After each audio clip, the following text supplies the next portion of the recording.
Hello বন্ধুরা, আমাদের SDTV চ্যানেলে আপনাদের স্বাগতম। আমি দীপিকা চলে এসেছি আপনাদের জন্য অনুরাগের ছোঁয়া সিরিয়ালের আপডেট নিয়ে।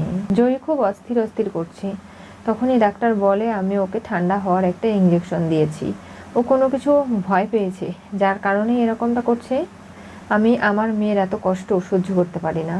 বিশ্বাস করুন মিসেস সেনগুপ্ত, আপনি চিন্তা করবেন না স্যার, জয়ী ঠিক হয়ে যাবে। জয়ী কি হয়েছে? আমরা সবাই আছি এখানে, তোমার কেউ কোনো ক্ষতি করতে পারবে না।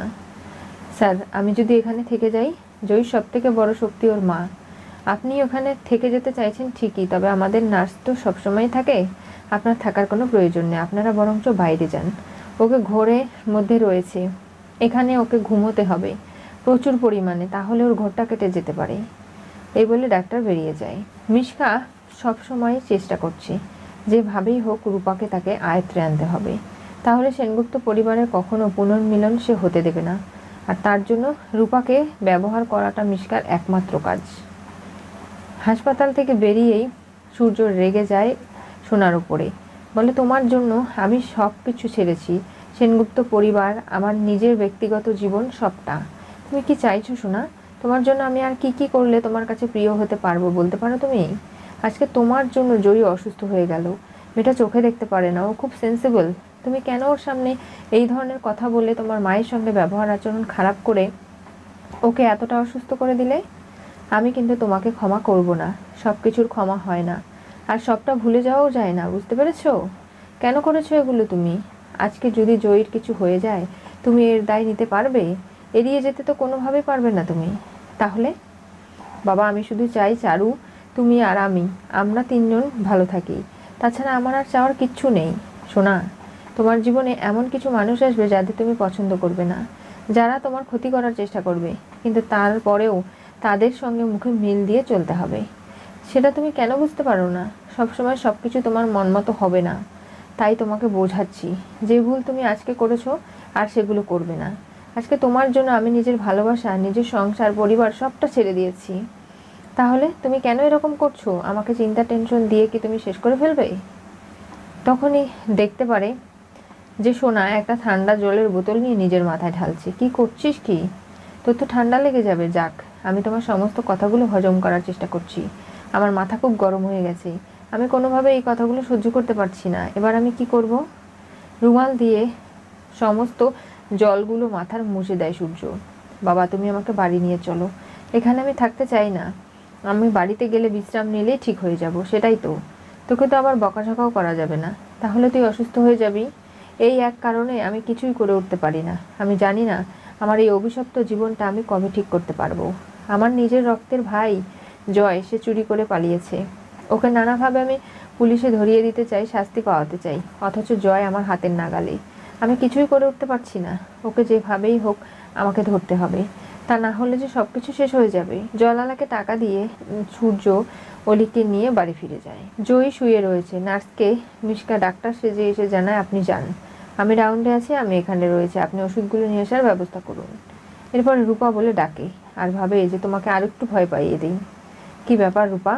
তুমি চোখে দেখতে পারো না, কিন্তু নিজের মাকে স্পর্শ করতে পারছো, তার পাশে রয়েছো, সেটা কি তোমার কাছে ভালো নয়? নাকি দুদিনের ভালোবাসা, আনন্দ, সেগুলো তোমার কাছে ভালো, আর 4 দিনে দিন তোমার মা একেবারে শেষ হয়ে যাবে? আমার বেশি সময় লাগবে না, ছোট্ট একটা বুলেট আমি গুলি করব, বাস এফোর ওফোর হয়ে যাবে তোমার মা। আর তুমি জানো তো, আমি হচ্ছি রক্তবীজ শয়তানের, আমি কখনো শেষ হয়ে যেতে পারি না। তোমার মা আমাকে অনেকবার ধরেছে, পুলিশে দিয়েছে, জেল হাজত হয়েছে, কিন্তু এমন কোনো জেল তৈরিই হয়নি যেখানে মিশকা সেনকে আটকে রাখা যায়। দেখলে তো তুমি, বেরিয়ে এসেছি, এমনকি তোমার মাকে ধাপ্পু দিয়েছি। ও কখনো প্রমাণ করতে পারবে না যে আমি মিশকা নই, আমি টিস্কা সেন। বুঝতে পেরেছো? কারণ সবার কাছে মিশকা আর নেই। দীপা নিজে ওই সমস্ত শেষ কাজ করতে দেহটাকে দেখেছিল, তাহলে কি করে বুঝতে পারে যে মিশকা বেঁচে আছে? তুমি যদি তোমার মায়ের ভালোটা চাও, তাহলে তুমি দুটো অপশন রয়েছে। এক, তুমি তোমার মায়ের কাছে থাকো, কিন্তু কোনোভাবে মাকে নিজের পরিচয় বলতে পারবে না। আর দ্বিতীয়ত, তুমি তোমার মাকে ক্ষতির সম্মুখীন ফেলে দাও, আমার হাতে তুলে দাও, যাতে করে আমি তোমার মায়ের ক্ষতি করতে পারি। তোমার মা বেঁচে থাকবেন না, কিন্তু আমি ঠিকই থাকবো, কারণ আমাকে শেষ করার মতো এরকম কেউ জন্মায়নি। এখন তোমার সিদ্ধান্ত, তুমি কি করবে। দেখুন, আমার মাকে কোনো ক্ষতি করবেন না।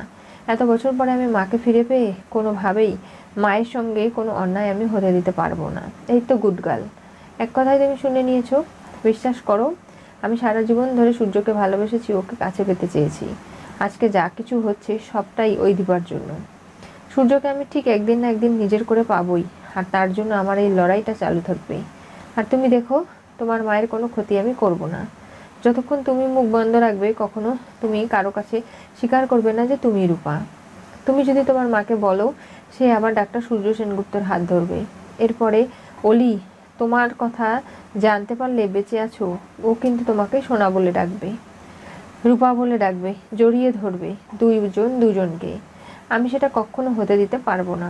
আমার জীবনটা যেরকম আমি সুখ পাইনি, অশান্তিতে ভরে গেছে, তেমন আমি তোমার জীবনটাও অশান্তি করিয়েই ছাড়বো। আর তুমি খুব বুদ্ধিমতী, একবারেই আমার কথা মেনে নিলে রূপা। তুমি চিন্তা করো না, তোমার মায়ের কোনো ক্ষতি আমি করব না। যতক্ষণ তুমি মুখ বন্ধ রাখবে, তখনই মনে পড়ে যে মিশকাই বলেছিল মাকে বাঁচাতে চাইলে মুখটা বন্ধ রাখো। আর মিশকা জানায়, তুমি তো সেই ছোট্টবেলার রূপা যে ট্রেনের মধ্যে গন্ধ ওয়াশরুমে আমাকে বন্ধ করে রেখেছিলে, তুমি আর তোমার বোন ওই সোনা মিলে। এরপরে আমাদের বাড়ির ওই গ্রামের সরু রাস্তাটায় কোনোভাবেই গাড়ি ঢোকে না, সেটা তুমি জানো। তারপরেও ওই সরু রাস্তায় তুমি আমাকে নিয়ে গিয়েছিলে। এমনকি আমি গাড়িটা খাদে পড়তে পড়তে বেঁচে গেছে। সেই সব কিছু আমি কিন্তু ভুলে যাইনি, বুঝতে পেরেছো? সব কিছুর রিভেঞ্জ নেওয়া এখনও বাকি আছে। তার মানে তুমি মিশকা? সেটা কখনো তুমি বা তোমার মা প্রমাণ করতে পারবে না, কারণ টিস্কা সেনের কোনো রেকর্ড নেই দুর্নীতির বা খারাপ কিছুর। তবে মিশকা ছিল, আর সেই মিশকা শেষ হয়ে গেছে। সবাই জানে আমি টিস্কা, আর সেটা সেজেই আমি সূর্যকে নিজের অধিকারের থেকে আদায় করে নেব। সূর্য কোনোভাবেই পারবে না আমার কথা উপেক্ষা করে কোনো কাজ করতে। অবাক হয়ে যায়, আর তারপরে বলে, কি ব্যাপার, আপনি এখানে আমার ক্ষতি করতে কেন এসেছেন? না, আমি চাই না যে তোমাদের পুরো পরিবার এক হয়ে যাক। তুমি তোমার মাকে বলবে, তোমার মা সূর্যকে, আর সূর্য সোনাকে বলবে। এরকম করে আমি পুনর্মিলনী কখনো সেনগুপ্ত পরিবারে হতে দেবো না। আমি যখন ওই পরিবারে যেতে পারিনি, সবসময় অশান্তি ঝামেলা আমি লাগিয়ে রাখবো। দেখি না কি করে তোমরা টিকতে পারো। জয়ীকে এই সমস্ত কথা বলে মিশকা সেখান থেকে চলে যায়। আর এরই মধ্যে নার্স এসে দেখতে পারে জয়ী অস্থির অস্থির আবারও করছে। তখনই দীপা এবং সাক্ষ্য চলে আসে আর বলে, কি হয়েছে জয়ী? হাত পা মালিশ করতে শুরু করে। আমি বাড়ি যাব, আমার এখানে ভালো লাগছে না, দম আটকে যাচ্ছে। ডাক্তার বলে, ঠিক আছে, ওনার মানসিক প্রেশার দিয়ে কোনো কাজ করানো যাবে না, ওনাকে বাড়ি পৌঁছে দিন, দেখবেন হয়তো তাড়াতাড়ি রিকভার করে সুস্থ হয়ে যাবে। ঠিক আছে বেটা, তুমি চিন্তা করো না, তোমার বাবা তোমাকে বাড়িতে নিয়ে যাবে। এরপরে অলিকে বাড়িতে আনা হয়। সমস্ত হাসপাতালের কাপড় চোপড় ছাড়িয়ে ভালো কাপড় পরানো হয়, আর বলা হয় যেভাবেই হোক না কেন অলি যেন কোনোভাবেই সোনার সঙ্গে রূপার সঙ্গে দেখা করতে না পারে, সেই দিকটা নিশ্চিত করবে সাক্ষ্য। কারণ সোনার এই খারাপ ব্যবহারের কারণে আজকে অসুস্থ হয়ে গেছে সাক্ষ্য। আর সেই সোনার কোনো ভ্রুক্ষেপ নেই, আর নানাভাবে জয়ও খারাপ হয়ে যাচ্ছে, সেটা সাক্ষ্য মেনে নিতে পারছে না। দীপা জয়ীর মাথায় হাত বুলিয়ে দেয়। জয়ী ভাবে, মাগো, তোমাকে সবসময় জড়িয়ে থাকতে ইচ্ছে করছে, কিন্তু কোনোভাবেই পাচ্ছি না। সবার আগে আমার নিজের চোখের দৃষ্টি ফিরে পেতে হবে, এরপরে আসল কালপিটকে ধরতে হবে, বুদ্ধি করে চলতে হবে, আর তারপরে আমি তোমাকে বলবো যে আমি রূপা। ততদিন তোমাকে এরকম কষ্ট সহ্য করতেই হবে। তোমার রূপা তোমার কাছে থেকেও তোমার আপন নয়, তোমাকে ধরা দিতে পারবে না, সেটা নিশ্চয়ই তুমি বুঝতে পারছো মা। তোমার এই শাড়ির আঁচল, তোমার হাত শক্ত করে ধরে থাকতে ইচ্ছে করছে, গন্ধ আমার খুবই ভালো লাগে, কিন্তু কোনোভাবেই কোনো কিছু করে উঠতে পারছি না। আপনি যান, বাড়ি চলে যান, হাত জোর করে অনুরোধ করছি আপনাকে। এখানে থেকে কী বা করবেন? তাই আপনার এখানে থাকার দরকার নেই। এসব কি ভাষা জয়ী? তুমি কি সভ্যতা ভদ্রতা সবটা শিখে গেছো? কোথায় কোন কথা বলতে হবে সেটাও জানো না? উনি হচ্ছেন এসজি, যে আমাদের বিপদে পাশে থেকেছে, আর এখন থাকতে পারবে না মানে? থাক না স্যার, এরকম করে বকাবকি করবেন না। আমি বুঝতে পারছি ওর মনের অবস্থা খুব খারাপ, তবে আমি কখনোই ওকে আঘাত করতে চাই না। কি হতে চলেছে অনুরাগের ছোঁয়া সিরিয়ালের পরবর্তী টুইস্টে? মিশকা হাসপাতালে রূপার ক্ষতি করতে আসলো, সূর্য সোনাকে জয়ীর অসুস্থতার জন্য দায়ী করলো। আজকে যেভাবে জয় পালিয়ে গেছে, সে গাড়ি নিয়ে যেতে লাগে, আর বর্ডার এলাকায় সবখানে চেকিং করা হচ্ছে। সেখানে জয় নিজেকে ধরা দিতে চায় না, সারেন্ডার করবে না, তাই পালিয়ে বেড়াচ্ছে, আর সূর্যও তাকে খুঁজে বের করার আপ্রাণ চেষ্টা করছে। এরই মধ্যে বাড়ি ফিরে গেলে সূর্য এবং সোনা চারু গল্প করতে চায়। অলি বলে, আমি খুব টায়ার্ড, আমি আর গল্প করতে পারবো না, এখন গিয়ে ঘুমালাম। তাহলে এজি তুমি আমার সাথে গল্প করো। তা না হলে আমাকে ঘুরতে নিয়ে যাও। এত রাতে তুমি কোথায় যাবে জারু? তোমাকে ডাক্তার বলেছে বিশ্রাম করতে, তুমি সেটাই করো। আমরা তো একটা ফ্যামিলি, বলো। হ্যাঁ, তুমি, আমি, বাবা ফ্যামিলি। আমাদের ফ্যামিলি কেউ ভাঙতে পারবে না। আমি যাচ্ছি ভেতরে, কালকে সকালে না হয় কথা হবে। কি হতে চলেছে অনুরাগের ছোঁয়া সিরিয়ালের পরবর্তী টুইস্টে? মিশকার হাসপাতালে রূপার ক্ষতি করতে আসলো সূর্য সোনাকে জয়ীর অসুস্থতার জন্য দায়ী করলো। আজকে সূর্য যেভাবে সমস্ত পরিস্থিতিতে সোনাকে শাসন করেছে, প্রত্যেক মুহূর্তে এরকমটা করলে হয়তো আজকে সোনা ভালো মানুষ হতো। আর ওদিকে রূপা তার মাকে ধাক্কা মেরে সরিয়ে দেয়। কোনোভাবেই মায়ের কাছে থাকতে চায় না, কারণ মিশকা ফোন করে নানাভাবে থ্রেট করেছে আবারও। কি ঘটবে জানতে চোখ রাখতে হবে আমাদের চ্যানেলে। পাশে থাকা বেল আইকনটি অবশ্যই করে ক্লিক করুন।